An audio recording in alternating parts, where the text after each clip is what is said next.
Hello everybody, and welcome back to Let's Play Harvey's New Eyes. Now, a little short note, I noticed in the last episode, when my heater came on in my house, it was providing some pretty annoying background noise. So yeah, the new mic I got, I'm still kind of fiddling with it. This is a new setup for me. And I noticed the gain was up all the way to the top, so I turned it down, and it doesn't seem to be picking up the heater noise now, so that's good, so that won't be all up in the background. Anyway, we still have some more chores to do. Let's see if we can go about getting that free space filled up with an animal. Now, first what we want to do... Open to the stairway, to the gallery. And since Mother Superior isn't in her office, we can have free reign here. A note was pinned on the receipt holder. Dear? Crossed out? Ms. Zimmelbach, I have to say I'm very surprised by the way you fulfilled my request to send me a pet for my students' classroom. I had a real animal in mind, one that conveyed important values, like a puma or a boa constrictor. But the guinea pig you sent is useless to me. I've pickled it in alcohol to save it for the dissection class in biology. Send me a proper animal immediately, or you will not have heard the last of me. Regardless, Mother Superior Ignatz. First of all, she even stutters in her letters? What's that about? And second, she wrote regardless, not regards, but I think that was on purpose. Anyway. Lily had to make sure she didn't get the skewer in her eye. It was so easy to have an accident. Let's grab that. That girl Birgit needs a new animal for the motif. And I'm sure we can convince Mother Superior that guinea pigs are perfectly alright animals if she just sees it in sewing, or whatever you would call a picture that's sewed on. The guinea pig was probably tired. Hopefully Lily would have time to play with it later. Sadly we do not. We just want to shove it onto this. Lily thought this idea was delightful. The guinea pig was bound to make a huge impression as an animal role model. Aw, look at that. So now let's go find Birgit.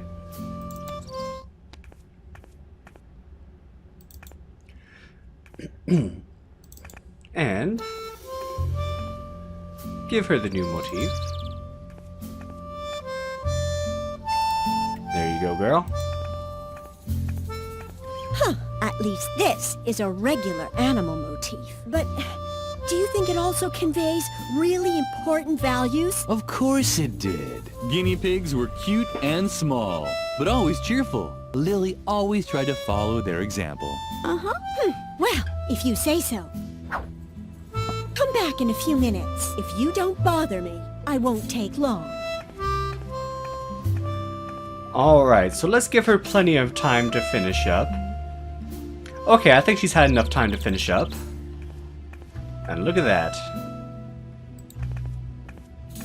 What are you waiting for? The banner has to go to the cafeteria as quickly as possible.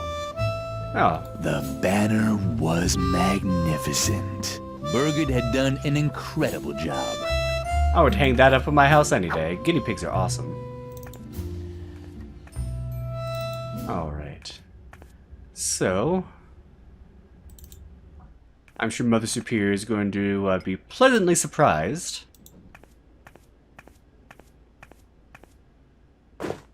Ah, Birgit has finally finished the new banner, but what's that? A small, dirty guinea pig? Birgit didn't really make this, did she? Uh-huh. That can't be true. Can I not rely on anyone here? Just you wait. She'll get what's coming to her. That doesn't sound good. Let's go check up on Birgit and make sure everything's alright.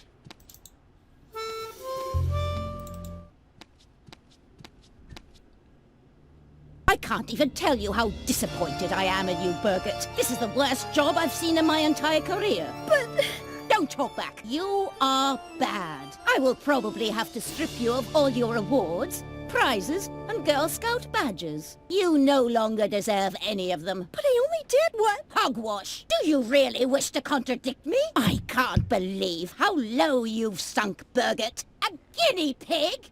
It's unbelievable! Your work is an insult to the entire convent. Get rid of it! I'm sorry. I didn't mean to. Your whining won't make up for your failures. Just in case you decide not to waste my time with your ineptitude anymore. Here is a motif that's worth immortalizing on a banner. The puma. Strong, precise, dignified. A symbol of self-control.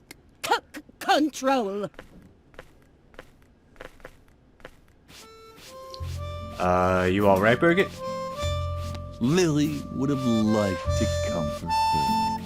But on the other hand, it really was her own fault. Lily hoped for Birgit's sake that she would try a little harder with the puma motif. Okay. It served Birgit right. Incompetence had to be punished. Well, anyway, luckily, Most Superior left this open.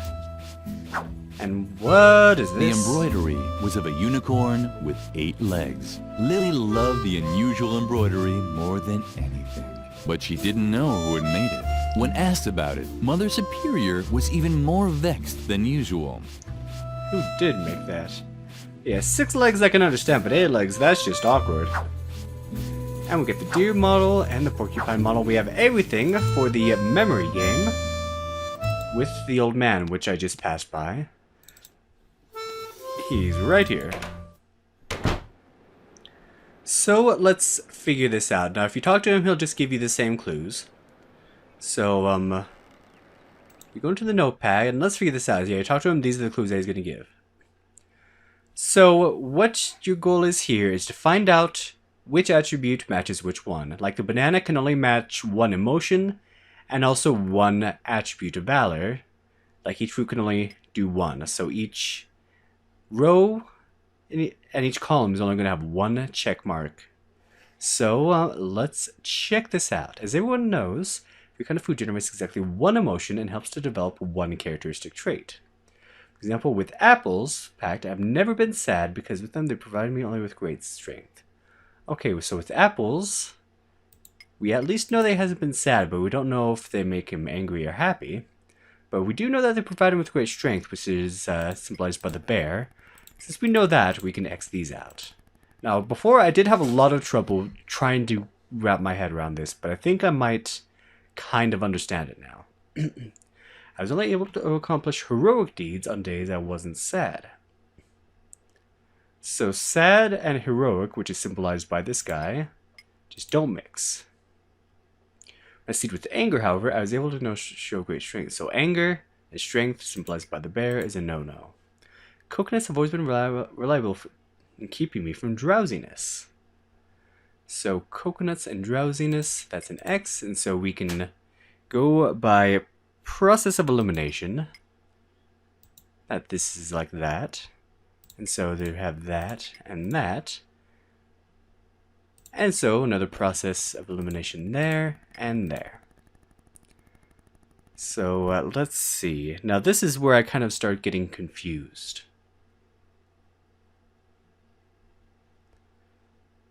So let's see. What else can I... Apples packed a bit. I've never been sad because they only provided me with great strength. Okay.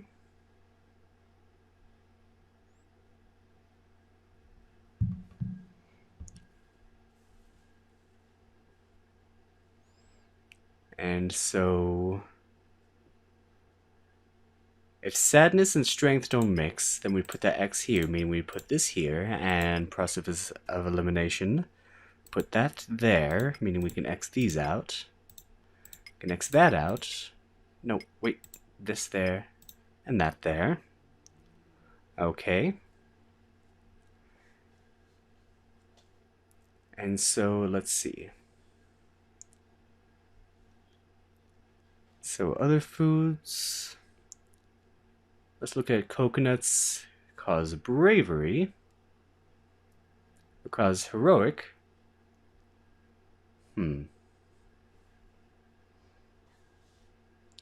See, apples cause strength. And strength doesn't mesh with anger. So I think we may have this just about figured out.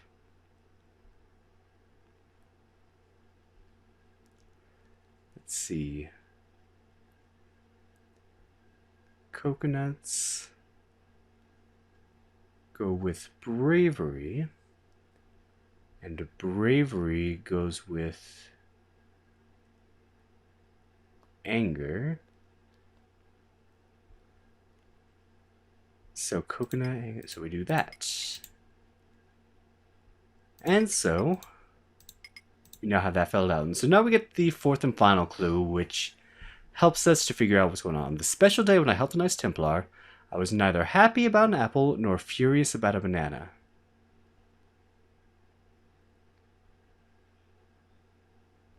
Yet I also wasn't sad about a banana nor happy about a coconut.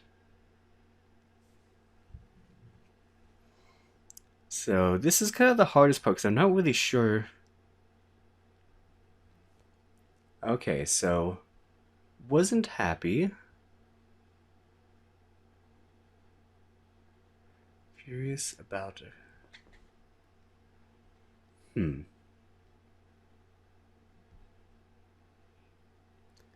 Anyway.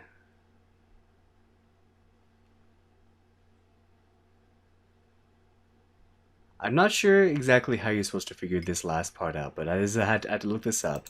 The correct answer to the memory puzzle is an angry mask. So he was angry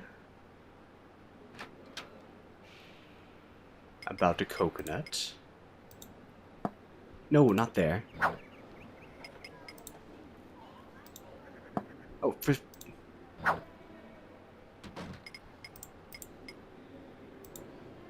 What the heck? Okay. Is that seriously where it's supposed to go? Fine. Then we'll put the deer model. I thought it was supposed to be angry coconut deer, but I guess it's angry deer coconut. Whatever. Angry, bravery, coconut. Because we know anger and bravery go together. Okay.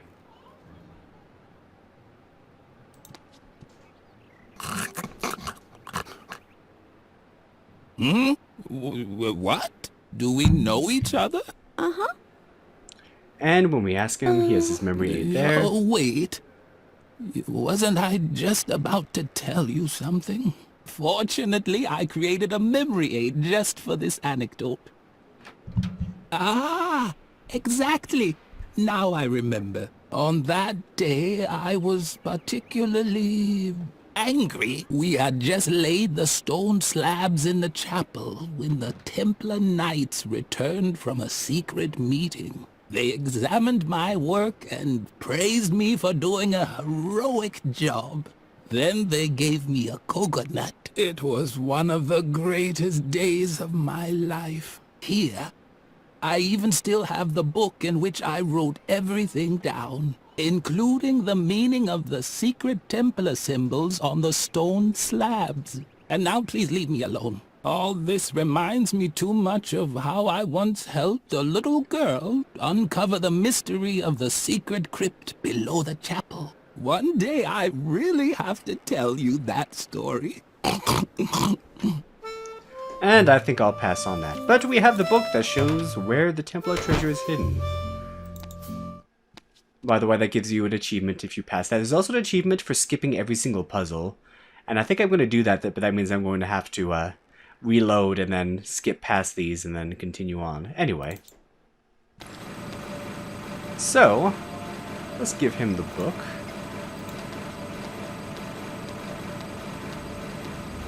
What's the matter now? My goodness, that does look very interesting. Uh-huh. Let's see.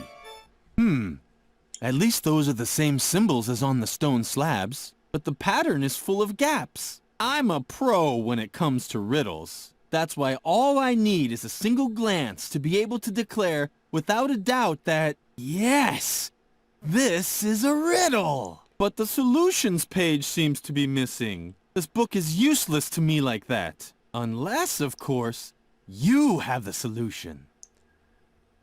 Okay. So this puzzle confused me at first as well because there's actually two parts to it. The first part is in this paragraph here. As the mothership finally lifted off, it suddenly dawned on Brother Bodo that he should arrange the coats of arms, the four orders, so that the same symbol is not found in the same row, column, or even quadrant. Do that first and ignore this for now, because if you read all this now and think it applies to this, that just makes the whole thing so much more confusing. First, treat this like a Sudoku puzzle. Every quadrant has to have 4 different symbols as long as every row and column. So that's pretty easy. This is a very simple one. So we do that. There. There. That. Believe there. And that. And with this, we should have the first part of the solution. And when that happens, it still gets confusing because then you see these things are kind of torn out.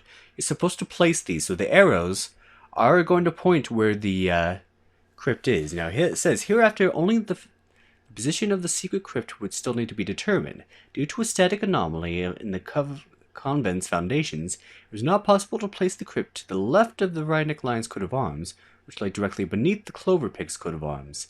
This meant that it had to be placed somewhere to the right of it. So we'll place the crypt to the left, so it had to be to the right of this. And we see this matches the symbols here. Or the Snake Tongue Bears insisted that the coat of arms lay somewhere above the secret entrance. This angered the Brotherhood of the urn-shaped wooden owls, which placed his coat of arms directly below the corresponding stone slab, but in the end the Snake Tongue Bears' demands were met. Okay. They're above the secret entrance. Now let's go to this third one first. Under great protest, the order of the Cloversmith Locksmith placed the coat of arms to the right of the crypt. Moreover, it was also forced to deal with humiliation that this meant that the emblem now had to be placed into the mosaic directly beneath another heraldic animal of the Rhynic Lions. Let's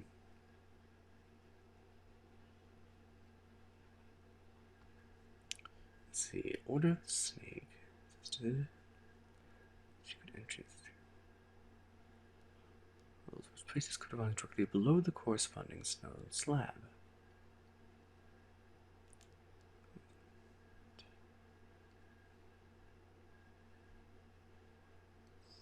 Well, anyway, this matches that there. I think we just have to match it up. I was overthinking it a little bit. Yes! That has to be it! I have solved the mystery! Thanks for holding the book all this time. You're blocking the way. May I? As soon as Frank stopped drilling, Lily was finally able to draw Garrett out of his shell. Lily crouched inside the confession booth and waited. All was quiet in the chapel, except for Frank, who could barely contain his excitement. Wow! If these bones aren't evidence of a church conspiracy, I'll eat Tom Hanks's double chin. And what's that? Hey, this just keeps going. Let me just drill through this stone slab and... But that's a sword! A real Templar sword! It's incredible! Man, it sure is wedged in tightly. I hope that isn't a load-bearing strut beam. The impact echoed through the entire church. Lily was tempted to look, but then she heard approaching steps.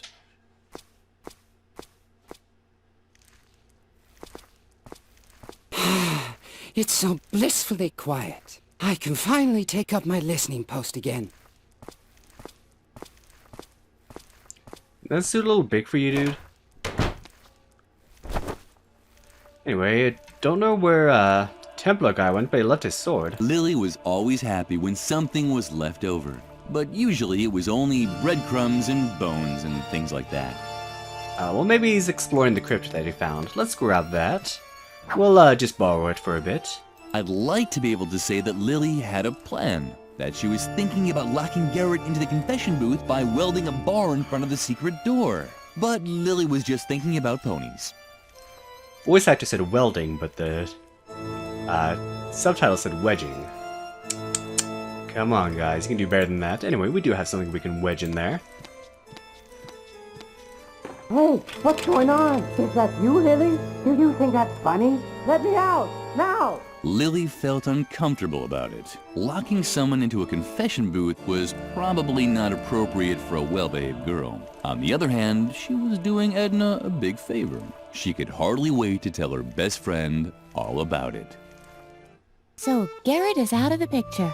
Very good. But I'm still in danger. Before I can leave the convent, you have to help me cover my tracks. The doctor can't find out that I was ever here. Could you do that for me? Uh-huh. Great. Let's see.